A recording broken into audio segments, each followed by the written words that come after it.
안녕하세요. 생명보험 설계사 등록시험 정답만 콕 찍어 알려주는 남자 이준태 강사입니다.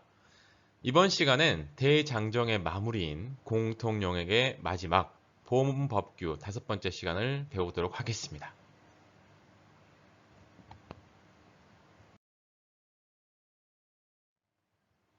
이번 수업은 생명보험 세제에 대해서 알아보려고 해요. 세금 부분이 어떻게 보면 극과 극이에요. 숫자가 너무 많이 나와서 어렵게 느껴질 수도 있지만 반대로 숫자만 외우면 문제는 쉽게 풀 수 있으니까 오히려 수월할 수도 있는 부분인 만큼 제가 최대한 쉽게 이해 위주로 알려드릴 테니 저만 믿고 한번 시작해 보자고요. 자, 그럼 시작해 볼까요? Here we go! 생명보험의 세제란 나라에 납부해야 하는 세금뿐만 아니라 보험을 가입하면 나라에서 주는 세금 혜택을 말하기도 합니다. 그렇다면 여기서 하나 의문점이 생겨요. 세금을 뜯어가기 바쁜 정부에서는 내가 내 건강과 위험을 보장받기 위해 보험이라는 걸 가입하는데 왜 거기에다가 세금 혜택까지 주면서 가입을 권장하는 걸까요? 이상하죠. 그 이유를 아래 그림으로 한번 살펴볼게요. 먼저 정부는 국민의 건강과 평안한 노후 및 근로를 보장하기 위해 사회보험이라는 걸 의무적으로 가입하게끔 합니다. 앞에서 사회보험 배웠잖아요. 쉽게 말해 4대 보험을 말하는 겁니다. 4대 보험의 종류가 뭐가 있죠? 바로 노후를 대비하는 국민연금, 병원비 부담을 줄여주는 건강보험, 일명 의료보험이라고도 하죠. 그리고 직장 생활하다 다쳤을 경우에 지원해주는 산재보험, 그리고 갑작스런 실직에 대한 위험을 대비하는 고용보험까지. 여기에 치매 환자 증가에 따라 요양을 도와주는 노인장기 요양보험까지 해서 이 5가지 의무보험을 사회보험이라고 합니다. 즉 정부는 이러한 사회보험을 의무적으로 가입하게끔 해서 국민들의 건강과 노후, 사고, 실직의 요양까지 보장하고자 하는 거죠.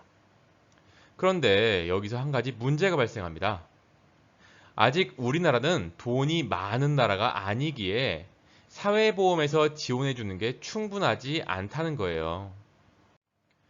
국민연금을 준다 하지만 그 돈 가지고 충분히 노후 생활을 할 수 없고 건강보험 혜택을 준다 하지만 그걸로는 기본적인 치료만 가능할 뿐 큰 질병에 대해서는 충분한 보장을 받지 못하는 거죠. 그래서 국민들은 나라에서 주는 사회보험 이외에 개인보험을 따로 가입해서 본인의 노후와 건강을 완전하게 지키고자 하는 거죠. 정부 입장에서는 나라가 돈이 많이 없어서 사회보험만 지원해 주는데 국민들 스스로 본인들을 지키기 위해 먹을 거 안 먹고 쓸 거 안 쓰고 해서 개인보험을 가입하는 게 기특해 보일 수 있잖아요. 그래서 정부는 이렇게 스스로 개인보험을 가입하는 국민들을 위해 어떤 걸 도와줄까라고 고민하다가 나온 게 바로 보험을 가입하게 되면 세금 혜택을 주게끔 하는 거죠. 그럼 국민들 입장에서는 내 건강과 노후를 위해 보험을 가입했는데 게다가 세금 혜택까지 준다니 좋을 수밖에 없겠죠. 이렇게 정부는 개인보험 가입을 유도해서 국민의 건강과 노후를 보장하게끔 하려는 거죠. 이제 왜 국가에서 보험을 가입했는데 세금 혜택을 주는지 이해되시죠? 앞에서 정부는 개인보험을 가입한 국민들에게 세금 혜택 주는 걸 배웠는데요. 자, 이제 어떤 보험을 가입했을 때 혜택을 받을 수 있는지, 어떤 조건이 있는지 하나씩 배워볼 거예요. 먼저 보험과 관련된 세제는 크게 보장성 보험과 저축성 보험으로 구분돼요. 여기서는 먼저 보장성 보험을 가입하게 되면 받게 되는 세금 혜택에 대해 알아보고 그 세부 조건에 대해서 공부를 해보겠습니다. 자, 근로자가 보장성 보험에 가입한 경우 납입보험료 100만 원 한도로 12%에 해당하는 금액을 세액공제를 해주게 된다고 나와 있죠. 즉, 내 건강을 위해 개인 보장성 보험을 가입한다면 직장인은 연말정산을 하잖아요. 그 연말정산 할 때 100만 원의 12%, 즉 12만 원을 내야 할 세금에서 빼주겠다는 걸 의미해요. 여기서 한 가지 중요한 점은 직장에서 일하는 근로소득자만 해당되고요. 일용 근로자나 사업자는 보장성 보험 세액공제 해당 사항에 없어요. 그리고 근로소득자가 본인 보장성 보험 외에 다른 가족들을 위해 보험을 가입할 경우에도 공제를 해주거든요. 그 세부 사항에 대해 하나씩 봐볼게요. 먼저 근로소득자인 본인이 가족을 위해 보장성 보험을 가입하면 공제를 해주는데요. 첫 번째 조건이 바로 소득이에요. 다시 말해 소득이 거의 없는 가족을 위해 근로소득자인 본인이 대신 보험을 가입해주면 세금 혜택을 주겠다는 거죠. 그럼 그 소득 조건이 얼마냐면 1년에 100만 원 이하예요. 즉 1년에 100만 원도 못 벌 정도로 소득이 거의 없는 가족을 위해 보험을 가입해주면 나라에서 혜택을 주겠다는 거죠. 두 번째 조건은 나이인데요. 밖에 나가 돈을 벌 수 없는 나이에 있는 가족을 위해 보험을 가입하면 혜택을 주겠다는 거예요. 그 나이 기준은 20세 이하이거나 60세 이상이에요. 부모의 경우 만 60세가 넘고 연소득이 100만 원 이하인 어머니를 위해 근로소득자인 아들이 보험을 가입했다면 100만 원의 12%, 즉 12만 원만큼을 연말정산 때 세금에서 공제해 주겠다는 게 되겠죠. 자녀의 경우에는 만 20세 이하, 형제 자매를 위해 보험을 가입하더라도 만 20세가 안 되는 어린 막내 동생을 위해 가입했거나 만 60세가 넘는 큰언니를 위해 가입할 경우에만 혜택을 주는 거예요. 그런데 배우자는 소득 요건만 충족하면 나이는 상관없이 언제든 공제받을 수 있답니다. 여기 나와 있는 소득 조건과 나이 조건이 시험에 종종 출제되니까 꼭 기억해 주세요. 그리고 만약 가족 중에 장애인이 있어서 장애인 전용 보험에 가입했다면 더 우대해 줘야겠죠? 그래서 피보험자나 수익자를 장애인으로 한 장애인 전용 보험에 가입한 경우에는 3%더 우대해줘서 총 15%로 세액공제를 받을 수 있어요. 장애인은 배우자와 마찬가지로 연령 조건은 없고요. 연소득 100만 원 이하만 충족하면 된답니다. 자, 정리해보면 보장성 보험을 가입한 근로소득자는 12%를 공제받을 수 있고 장애인 전용보험은 15%를 공제해준다. 자, 숫자 잘 기억해주세요. 보장성 보험의 세액 공제를 배웠다면 두 번째인 저축성 보험 가입 시 세금 혜택도 알아볼게요. 먼저 저축성은 크게 연금보험과 저축보험으로 구분되는데요. 이번엔 연금을 가입했을 때 받는 세액 공제 혜택을 보겠습니다. 세금 혜택을 받는 연금은 크게 두 가지로 구분해 볼 수 있는데요. 바로 연금저축과 퇴직연금입니다. 이 둘을 합쳐서 연금 계좌라고도 얘기하고 있어요. 여기서 말한 연금저축은 우리가 흔히 알고 있는 연금보험과는 좀 달라요. 보면 연금저축은 보험회사도, 은행도, 증권회사도 다 취급하는데 각각 보험, 신탁, 펀드라고 이름이 붙여져 있잖아요. 또 그 앞에 항상 저축이라는 말이 같이 들어있어요. 그래서 세금 혜택을 받는 연금보험을 연금저축보험이라고 하고 은행에서는 연금저축신탁, 증권회사에서는 연금저축펀드라고 해서 이 세 가지 연금저축을 가입했을 때만 연말정산 세액공제 혜택을 받을 수 있는 거죠. 그리고 회사를 다니면 퇴직금이 쌓이잖아요. 이 퇴직금을 일시에 받아서 쓰지 않고 연금처럼 꼬박꼬박 받게 하는 걸 퇴직연금이라고 하는데요. 이 퇴직연금의 종류에는 확정급여형, 확정기여형, 개인형 이렇게 세 가지가 있는데요. 확정급여형은 세액공제 혜택이 없고 확정기여형과 개인형만 세액공제 혜택이 주어진다고 해요. 각각 세부적 상품의 내용에 대해서는 다음 생명보험 파트에서 자세히 다룰 테니까요. 여기선 이런 종류가 있구나 라고만 알아주시면 될 것 같아요. 이러한 연금 계좌 상품을 가입한 경우 종합소득자의 연금 계좌 납입금액 한도인 700만 원까지 12%를 세액 공제해 준다고 합니다.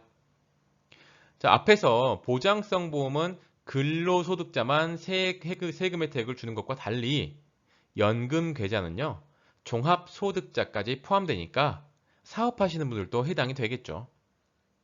그리고 보장성 보험은 100만 원에 12%를 공제해 줬다면 연금 계좌는 무려 700만 원에 12%를 공제해 준다는 것도 잘 구분해서 알아주셔야 해요. 여기서 참고로 하나 더 알아둘 게 있는데요. 연금 계좌는 총 700만 원 한도로 12% 공제해 준다고 했는데 그 중에서 연금 저축은 400만 원까지만 해당된다는 거예요. 이걸 표로 한번 이해해 볼게요. 첫 번째 케이스는 연금 저축은 납입하지 않고 퇴직연금만 700만 원까지 납입했을 경우 700만 원까지 세액공제를 해준다 했으므로 이 경우는 700만 원의 12%인 84만 원의 세금 혜택을 볼 수 있는 거죠. 두 번째 연금저축은 총 200만 원을 납입했고 퇴직연금은 총 500만 원을 납입했을 경우 합계액이 700만 원이니까 이번에도 역시 84만 원의 세금 혜택을 볼 수 있는 거죠. 자, 세 번째의 경우가 좀 다른데요. 연금저축은 500만 원을 납입했고 퇴직연금을 200만 원 납입해서 총 700만 원을 납입했다 하더라도 연금저축 세금 혜택 한도액이 400만 원이므로 총 600만 원만 납입한 걸로 인정받아서요. 600만 원의 12%인 72만 원만 세금 혜택을 받을 수가 있어요.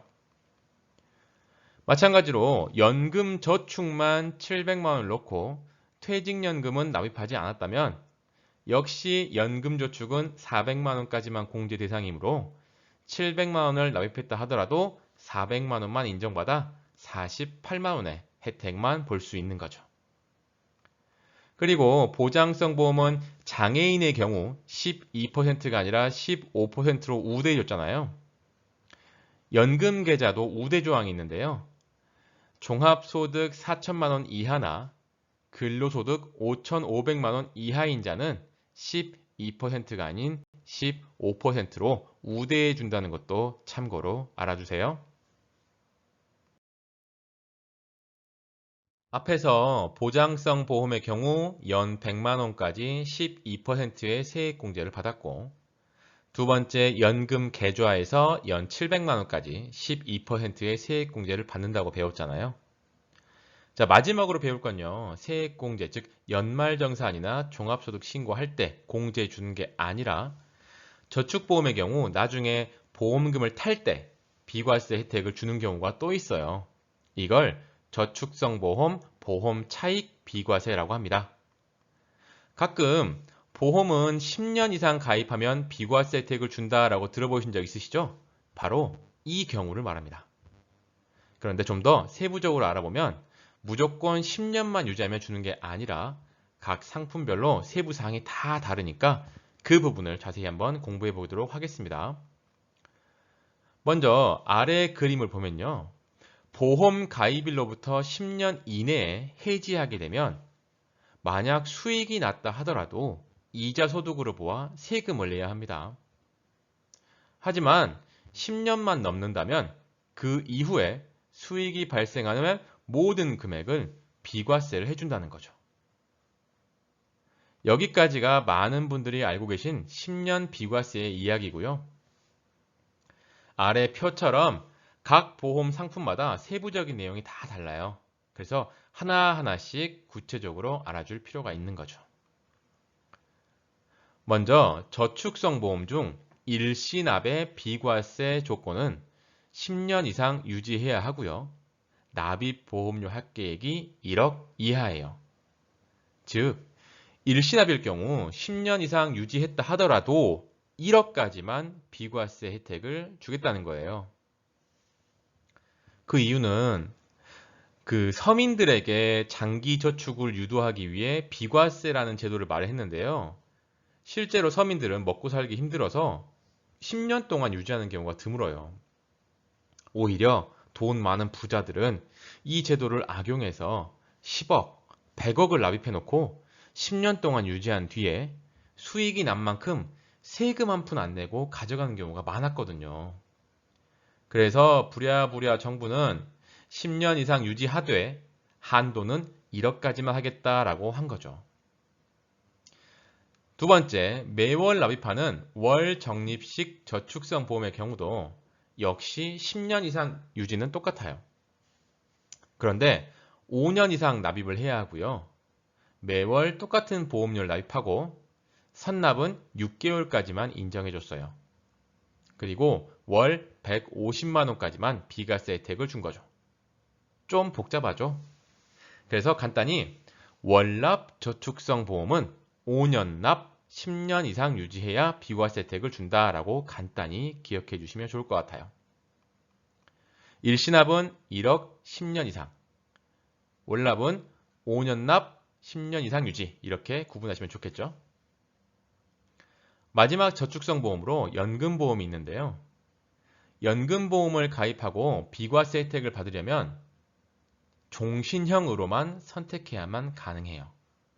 즉, 연금 개시 후 죽을 때까지 받는 종신형만 비과세 혜택을 주겠다는 거죠. 그 세부적인 조건으로는요. 너무 일찍 개시해도 안 되고 55세 이후부터 개시하도록 해야 되고요. 연금 외 형태, 다시 말해 매년 지급하는 연금이 아니라 일시금으로 앞당겨 받는 것이 불가능하다는 걸 말하죠. 그리고 피보험자가 사망하면 보험 계약과 연금 재원은 모두 소멸해야 하고요. 마지막으로 종신형 연금보험을 선택한 이상 중도의 급전이 필요해도 해지할 수 없게 만들어놨어요. 이 모든 경우에 해당해야만 비과세 혜택을 주겠다고 한 거죠. 만약 이러한 조건을 하나라도 충족하지 못한다면 비과세 혜택은 받을 수 없고 오히려 차익에 대해서 이자소득세 14%를 내야 한답니다. 그러니까 기왕 보험에 가입한 이상 이런 조건들을 하나씩 잘 따져서 보장도 받고 비과세 혜택도 놓치지 않게끔 공부하셔야겠죠? 자, 그럼 지금까지 배운 내용을 바탕으로 문제를 한번 풀어볼게요.